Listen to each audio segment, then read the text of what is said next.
Bueno, nosotros hemos tenido justamente yo creo que tú has dado una de las claves de la situación y es el médico en soledad.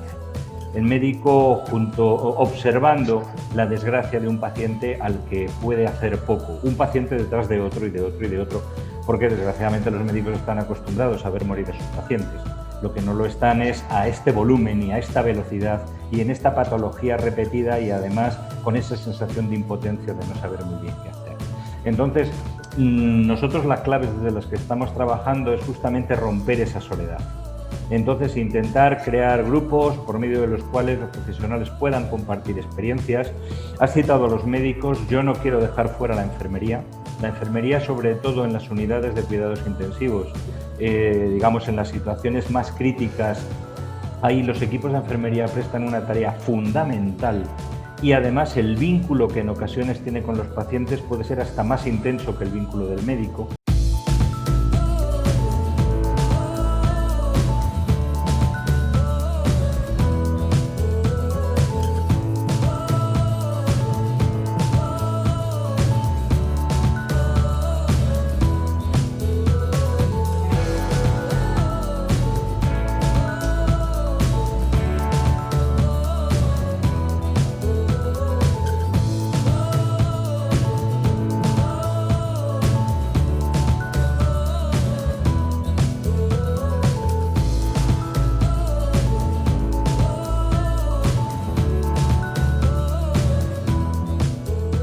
Bienvenidos a Mentes al Día, un programa que es transmitido por OnTV. El día de hoy estamos con Pablo Gonzalo Molina. Él es socio partner en estudio de comunicación, consultores de comunicación y relaciones públicas, experto en comunicación interna y profesor del Instituto de Empresas Online Business School y socio de DIRCOM. Bienvenido a nuestro programa, mi estimado Pablo. Vale, muchas gracias, muchas gracias. Quiero comenzar a partir de qué es lo que nosotros podemos hacer para poder dar una mejor comunicación interna en hospitales, en clínicas y claro, en todo lo que es privado y público, porque definitivamente lo que es comunicación interna para poder sobrellevar en este momento la pandemia tiene que tener una base. ¿De dónde comenzamos? Bueno, yo me gustaría distinguir en primer lugar lo que es la comunicación interna en el ámbito hospitalario de la situación tan difícil que todos los hospitales en el mundo están viviendo ahora derivados de la pandemia. En primer lugar, en términos generales, la comunicación interna dentro de los hospitales en general suele ser un ámbito difícil de trabajar. Yo diría que de todos los entornos en los que he trabajado, la comunicación interna en hospitales, sobre todo en hospitales de agudos, de enfermos agudos, es quizá el espacio más difícil. Las situaciones son muy distintas, puede ser hospitales públicos, hospitales privados, también muy dependiendo de los modelos sanitarios de cada país, pero lo que observo es que en general la comunicación interna, entendida como el diálogo entre la dirección y los profesionales, en muchas ocasiones está bastante deteriorada. Observo que las gerencias de los hospitales tienden a hablar sobre todo de economía, de costes, de control de costes, de eficiencia, mientras que los profesionales lo que se sienten es en el compromiso o en la obligación de dar la mejor atención profesional a sus pacientes sin poner especial atención a los costes. Desde un punto de vista social, ambas necesidades son igualmente vitales y si no lo comprendemos así, probablemente nos estamos equivocando. Es obvio que los hospitales existen para dar salud, para dar la mejor salud posible, pero también es obvio que, por lo menos en los sistemas públicos de salud, eso lo pagamos entre todos, lo pagamos de los impuestos de todos y, por tanto, todos debiéramos estar interesados en la eficiencia. Como te digo, esta ha sido la gran dificultad a la que yo profesionalmente me he enfrentado en el ámbito de la comunicación interna de los hospitales, sobre todo pensando en el colectivo médico, porque luego podríamos hablar de muchas otras cosas, como es el diálogo entre el colectivo médico y de enfermería, etcétera, que también plantea, y con los propios pacientes, que también plantea otras dificultades. Y luego lo que me dices, y en estos tiempos terribles de pandemia, pues yo diría que en estos tiempos terribles de pandemia lo que es especialmente importante es romper esas barreras y aportar desde la dirección cercanía. Los profesionales están viviendo una situación de una tremenda presión emocional. Probablemente esa presión fue mayor en los meses pasados que en estos, porque yo creo que en los meses pasados se enfrentaban a una enfermedad que no conocían, sobre la que no tenían información y en la que observaban, desgraciadamente, como muchos de sus pacientes morían en sus manos, en sus camas, sin saber muy bien qué podían hacer ellos para resolverlo. Desde luego los tratamientos han mejorado, han evolucionado mucho, de tal forma que los indicadores de mortalidad ahora mismo afortunadamente son más bajos, y yo lo que observo, por lo menos en el contacto con los profesionales médicos, es que se sienten más seguros. Y cuando un profesional se siente más seguro de lo que está haciendo, sabe lo que está haciendo, se siente mejor y emocionalmente mejor.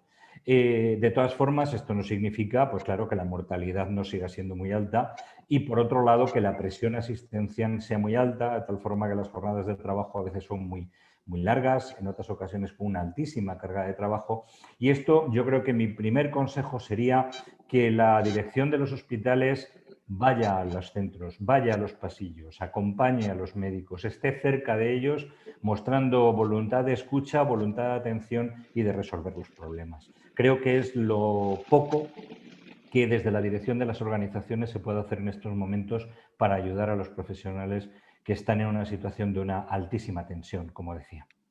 Ahora, nuevas metodologías para poder tener otro tipo de procesos en comunicación interna y cambiar algunos factores para mejorar esto. Bueno, en mi opinión, claro, aquí tendríamos que distinguir también como te decía, el modelo sanitario del que estemos hablando. Pues estamos hablando de hospitales de agudos del sistema público y, por tanto, con profesionales que toda su jornada laboral la dedican al hospital. Yo ahí sigo creyendo que la proximidad y la cercanía física interpersonal es determinante. Si estamos pensando en hospitales de otro tipo, quizá hospitales privados en los que los profesionales acuden un conjunto de horas a lo largo del día, pero no toda la jornada, ahí los canales online, sobre todo por medio de comunicación a través de apps en los teléfonos móviles, están siendo especialmente relevantes. También es cierto que incluso en los profesionales que trabajan a jornada completa, como la jornada está tan tremendamente saturada de trabajo, en ocasiones cualquier esfuerzo de comunicación es vivido por los profesionales como una pérdida de tiempo, porque realmente la presión asistencial es muy alta. Entonces, en este sentido, también hemos visto que intentar impactar lo menos posible en las jornadas de trabajo, sacando los contenidos de comunicación pues, a canales online que puedan ser consultados por los profesionales fuera de su jornada, por lo menos evita que el profesional sienta que nuestros contenidos corporativos están colisionando contra un tiempo de trabajo que ellos sienten muy presionado, como te decía, por el volumen de actividad asistencial. Claramente la tecnología nos está ayudando en todos los sectores y también tiene mucho que decir en este ámbito, aunque perdóname que vuelva a mi respuesta anterior, yo siempre lo subordinaría a que en los momentos donde se siente alta tensión emocional, lo más importante es sentir a tu dirección cerca, Así a tu es. dirección apoyándote, a tu dirección detrás de ti, apoyándote. Definitivamente, ¿no? Y eso es parte de la contención emocional, o sea, el dar el apoyo, el que no se sientan solos también, porque finalmente uno trabaja solo como médico, ¿no? O sea, sí tenemos varias enfermeras, otros médicos, pero la presión psicoemocional que tiene un médico al tener en sus manos una vida es muy fuerte. Dentro de lo que es recursos humanos, no solo apoyar con comunicación interna, sino también dar seguridad a los médicos, porque también hemos visto que han sido muchos despedidos, por lo menos acá en nuestro país. Si bien no hay recursos para mantener médicos, ¿cómo podemos solventar internamente dentro de recursos humanos aquello? Antes de ir al centro de la cuestión, déjame que me detenga en un momento, y es que yo creo que como sociedad también tenemos que reflexionar sobre lo que esto está suponiendo.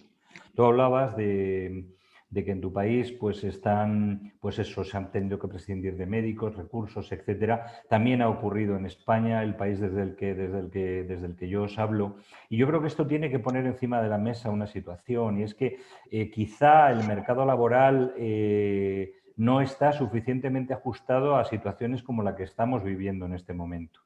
Nos encontramos con profesionales en el ámbito de la medicina, pero también, por lo menos en España, especialmente la enfermería, con realmente unos contratos laborales muy difíciles que dificultan mucho que realmente estas personas puedan hacer un ejercicio profesional adecuado. Yo creo que esta es una reflexión que los profesionales de recursos humanos también tenemos que hacernos, porque el coste económico de un profesional no es simplemente las horas que trabaja. También hay que pensar en qué volumen de horas tenemos que ofrecer para que las personas puedan sentirse vinculadas con la prestación de un adecuado servicio. Y en mi opinión, estar ofreciendo a profesionales que son titulados universitarios contratos de 8 horas, contratos de 12 horas, quiero decir de 8 horas y se acaba el contrato. O sea, te contrato para un día, te contrato para 3 días, te contrato para 5 días. Esto por lo menos está pasando en España. Creo que francamente es poco apropiado. No es una buena gestión de recursos humanos,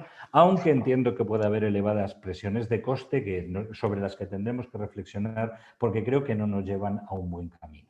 Esto por un lado. Y luego, por otro lado, y yendo a lo que planteas, bueno, nosotros hemos tenido justamente yo creo que tú has dado una de las claves de la situación y es el médico en soledad. El médico observando la desgracia de un paciente al que puede hacer poco. Un paciente detrás de otro y de otro y de otro, porque desgraciadamente los médicos están acostumbrados a ver morir a sus pacientes. Lo que no lo están es a este volumen y a esta velocidad y en esta patología repetida y además con esa sensación de impotencia de no saber muy bien qué hacer. Entonces, nosotros las claves desde las que estamos trabajando es justamente romper esa soledad. Entonces, intentar crear grupos por medio de los cuales los profesionales puedan compartir experiencias. Has citado a los médicos, yo no quiero dejar fuera la enfermería. La enfermería, sobre todo en las unidades de cuidados intensivos, digamos en las situaciones más críticas, ahí los equipos de enfermería prestan una tarea fundamental y además el vínculo que en ocasiones tiene con los pacientes puede ser hasta más intenso que el vínculo del médico, porque el médico acude en el momento donde puede hacer una cierta prestación, digamos, de valor medicinal, médico. Sin embargo, la enfermera o el enfermero están permanentemente cuidando a ese paciente, igual que los auxiliares, etcétera. Este tipo de personas muchas veces quizá también con incluso un menor bagaje profesional, sobre todo pensando en los auxiliares, también hemos visto que han sufrido emocionalmente de una forma y están sufriendo de una forma muy dura. Bueno, grupos de diálogo, grupos para compartir experiencias, ver que los motivos por los que tú lloras y la gente está llorando, los motivos por los que tú lloras son semejantes a los míos. Y, por tanto, esa frustración que estamos sintiendo, por lo menos que veamos que es una frustración acompañada. Digamos que no se me mueren a mí, que se nos mueren a todos o que se nos están muriendo a nosotros. Bueno, pues dentro de la terrible desgracia creo que es una aportación valiosa. Desde luego son espacios donde en general la gente a veces no quiere ir porque no encuentran, digamos, el ánimo de compartir, pero hay que animarles, hay que ayudarles, hay que empujarles a que acudan porque normalmente después se encuentran mejor. La frustración en soledad es lo que no debemos... La frustración no la podemos evitar, pero lo que sí podemos es trabajar en contra de que sea vivida en soledad. Bueno, realmente estamos pasando una etapa vivencial, toda la humanidad, en la que no nos queda más que aceptar en el momento en que estamos y tratar de ser los que más podamos fuertes, ayudar a los que no lo pueden hacer y así seguir subsistiendo y sobreviviendo en medio de la pandemia. Quiero agradecer tu presencia, mi querido Pablo. Es tan beneficioso que nos hables a partir de la experiencia, a partir de tus conocimientos, de tu expertise. Gracias por estar en nuestro programa.